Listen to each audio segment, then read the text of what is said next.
Alors, avec Oscar et Gilles Palatan, sous les falaises de Corconne, qu'on voit au loin là-bas, donc dans une vigne de Mourvèdre. Alors, il s'agit d'une vigne de Mourvèdre, oui, une vigne jeune de Mourvèdre, qui n'est pas encore taillée d'ailleurs parce qu'il a tellement plu qu'on n'a pas pu rentrer dedans encore, qu'on va tailler en V dès la semaine prochaine.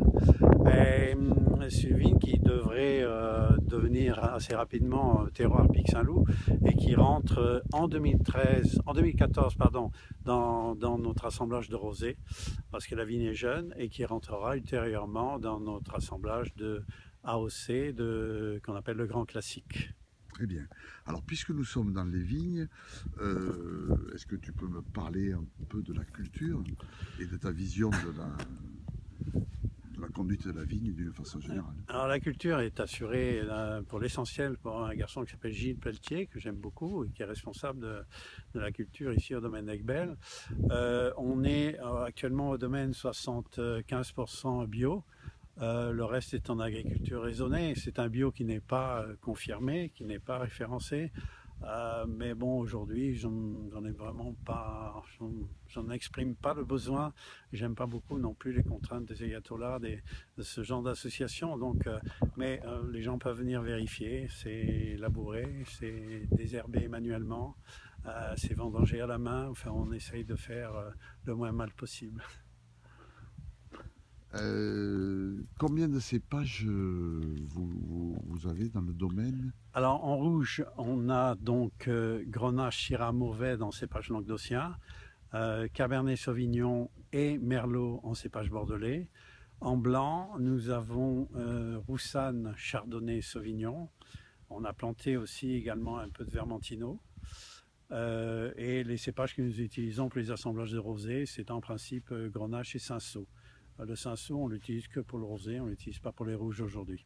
Bon, les cépages étrangers, bordelais, se comportent bien Les cépages étrangers, d'abord ils font... Est-ce toi qui les as plantés? C'est moi qui les ai plantés en effet. Bon, ils font la différence à mon avis.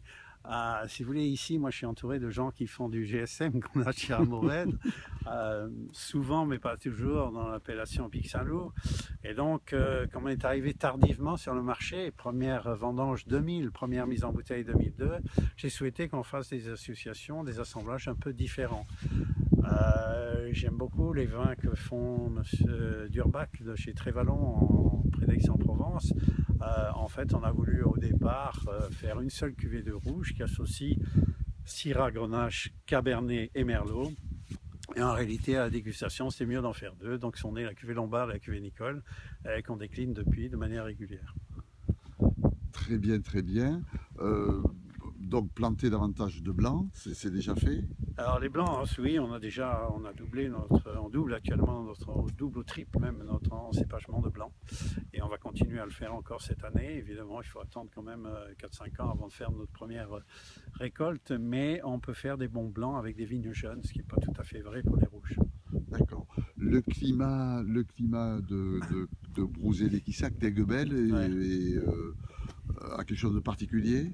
Je pense qu'il est parfait pour les blancs parce que les nuits sont fraîches, les journées sont chaudes et c'est ce qu'il faut pour les blancs. Un mot du sol? Alors le sol chez nous est argilo-calcaire partout, celui-là est très caillouteux, comme vous pouvez voir. Là on est très proche de la gravette de Corconne en fait, et vous voyez au fond, la Corconne est à peine 1 kilomètre d'ici, et les falaises qu'on voit sont les falaises du Coutat qui dominent Corconne. Eh bien, c'est sous ces falaises que nous allons nous arrêter.